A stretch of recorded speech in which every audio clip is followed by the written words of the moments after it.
So Alcatel is one of several manufacturers right now trying to make luxurious Android phones that don't cost the earth. Its latest efforts are these. It's the Idol 4 and the Idol 4S. So let's take a look at the Idol 4 to start with. It's the less powerful of the two. It has a 1080p 5.2-inch display. Inside there's an octa-core processor. On the back that's a 13-megapixel camera. On the front you get an 8-megapixel snapper.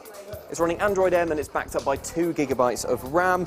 And if you swipe to the left here, you can see some Alcatel software. It's called One Touch Stream, and it basically pulls in information from various different apps to try and give you information you need before you request it. It's a little bit like Google Now. Now, Alcatel has dropped the One Touch name from its product, so this isn't the One Touch Idol 4, it's just the Alcatel Idol 4.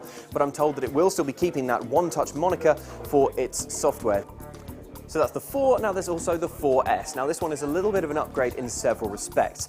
To begin with, it has a slightly higher resolution sensor on the camera. That's a 16-megapixel rear-facing camera. The front-facing camera on the 4S, though, is an 8-megapixel affair, just like you'd get on the Idol 4. It's got a snappier chip and a slightly bigger battery as well. The biggest difference, though, is the screen. Now, this is a higher resolution, 2560 by 1440 pixel resolution. The actual screen itself is slightly bigger, but the main change comes with the screen technology. The screen's using AMOLED, which means that the colors are a little bit more vibrant. It's a much better looking screen. Finally, a fun feature on both phones is this. It's called the boom key. It's this mechanical hardware button, and it's kind of context sensitive. So it'll do different things depending on what app you're in. For example, if you're just on the home screen and you press it, then it'll show you some fun animated weather effects. If you press it while you're in the gallery, then it'll make a little montage. It'll do other things as well. I'm also told that if you're listening to music and you press the button, it'll boost the bass.